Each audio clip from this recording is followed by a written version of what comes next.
Salut, salut les disciples de la boxe, c'est Jean-Charles. Je vais essayer de vous faire un petit débrief du combat qui vient d'avoir lieu à Las Vegas entre Teofimo Lopez et Jamel Ortiz. Très sincèrement, à peu près à la mi-combat, je pensais pas faire de réaction. Enfin, pas vraiment à la mi-combat, mais quand j'ai senti que ça irait au point, que ça finirait comme ça, je pensais pas faire de réaction parce que je trouvais qu'il n'y avait rien d'intéressant à analyser. Et en fait, j'ai commencé à regarder un petit peu les réactions qu'il pouvait avoir, notamment sur les réseaux sociaux, les différentes positions de chacun. Et je voyais vraiment des gens qui défendaient que Jamel Ortiz méritait la victoire dans ce combat-là. Et ça m'a un peu interpellé. Et je vois que bon, bah, ça part un peu en sucette à la fin du combat. Et que voilà, Teofimo Lopez, il doit un peu se justifier de cette victoire, hein. Donc voilà, on lui a donné la victoire au point. Est-ce que cette victoire est méritée?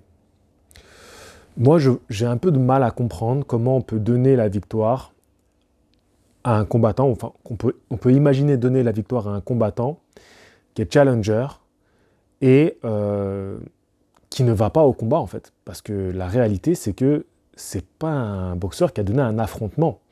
Et moi, j'avais même le sentiment qu'on pouvait le réprimander pour non-combativité dans ce combat-là. Parce que sur l'ensemble des rounds, bah, il va quasiment jamais à l'échange, si c'est pas limite Teofimo Lopez qui le force à venir l'affronter. Tu vois, en s'arrêtant juste de courir sur le ring, en se posant, en disant mais vas-y, mais mec, viens boxer en fait, à un moment donné, viens boxer. C'est pas possible. Est-ce qu'on a vu un grand Teofimo Lopez ce soir? Non, il a fait beaucoup de cinéma. Il a été pas terrible dans le cadrage. Les combinaisons n'étaient pas très riches, tu vois. Il se reposait sur un ou deux coups, ce qui n'était pas la meilleure chose à faire contre ce profil-là. Mais en face, franchement, une manière de remporter les rounds aussi, c'est l'occupation du ring, l'occupation de l'espace, comment tu gères l'espace. Qui c'est qui engage le combat? Qui c'est qui donne le combat? Bah, à chaque fois, c'était Teofimo Lopez, hein. Je veux dire, j'ai beaucoup de mal à comprendre, excusez-moi des termes, je vais être un petit peu dur, mais c'est pas une compétition d'athlétisme, hein. Je veux dire, c'est pas celui qui court le plus vite. Et clairement, Jamel Ortiz, il ne voulait pas aller à l'échange contre Lopez. Alors, ok, il y a une stratégie de combat où tu vas pas dans le point fort de ton adversaire, mais ça reste un sport de combat, un sport d'échange de coups. C'est pas possible de remporter un combat qui s'est déroulé comme ça.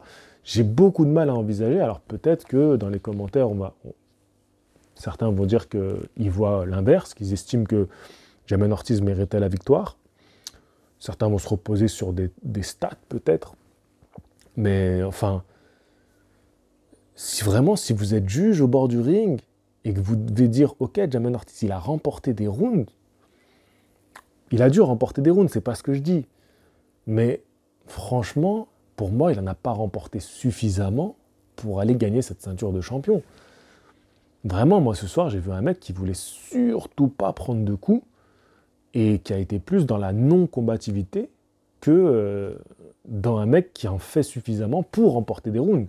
C'est-à-dire qui met des touches nettes pour remporter des rounds. Pour moi, c'est vraiment pas suffisant. Franchement, je vais pas polémiquer 20 ans, je vais pas rester 20 ans sur ça. C'était pas un super combat, des deux côtés. Franchement, des deux côtés, c'était pas un super combat. Le problème de Teofimo Lopez, et ce soir, pour moi, il est presque criant, c'est son émotivité, voilà, sur le ring. Il est beaucoup trop émotif, et que ce soit pendant le combat, mais aussi après le combat, il est beaucoup trop émotif. Voilà, et ça, c'est... Quand tu vois, par exemple, un Haney, parce que je pense que c'est important de le comparer aujourd'hui à Haney, qui est beaucoup plus froid et méthodique dans son combat. Alors bien sûr, il est beaucoup moins spectaculaire, mais il n'empêche que, force est de constater qu'il est plus efficace. Mais là, ce soir, c'est vrai que c'est frustrant quand même d'être face à un mec comme ça. C'est très frustrant. Et surtout, non, je pense pas que tu peux donner la victoire à Ortiz, hein. Franchement, j'ai beaucoup de mal. Il faudra vraiment des sacrés arguments pour me dire que, ok, tu vois Ortiz gagner, vraiment, genre à chaque fin de round, tu dis, ouais, il en a fait assez pour là remporter le round. Non, pour moi, je suis pas d'accord, hein. Je suis pas d'accord. il y a très peu de touches nettes. Hein. Il n'y en a pas beaucoup du côté de Teofimo Lopez non plus, mais il y en a eu. Il y en a eu des touches significatives. Donc voilà, hein, franchement, je suis très frustré. J'ai limite pas envie de mettre cette vidéo en ligne, dans le sens où je me dis, mais j'ai même pas envie de vous faire perdre votre temps, en fait. Tu vois, voir le combat, c'est pas super intéressant. Pour moi, faire une vidéo réaction, c'est pas super intéressant. Pour vous, écouter la vidéo réaction, c'est pas super intéressant. C'est l'une des rares fois où j'ai limite envie de dire vidéo inutile. Vidéo inutile. Bon, je l'ai faite pour les plus déter qui auront fait la nuit blanche ou qui vont rattraper ce combat après coup. Et si vous êtes déter au point d'avoir regardé ma vidéo jusque-là, ben écoutez, franchement, merci. Merci, ça fait vraiment plaisir en cette période un petit peu de disette dans le monde de la boxe. Pas beaucoup d'actualité, pas beaucoup de choses à se mettre sous la dent. Donc bah merci hein, si vous avez regardé cette vidéo jusque-là, parce que bah, moi ça me fait quand même vivre un petit peu d'avoir ça.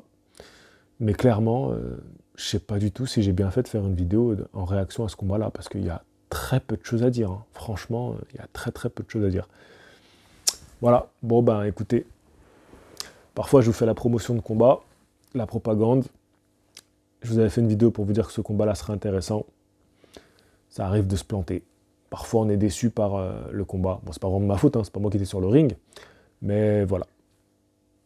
On aura mieux, j'espère, un petit peu plus tard dans l'année. Allez, je vous dis à la prochaine. Fighting!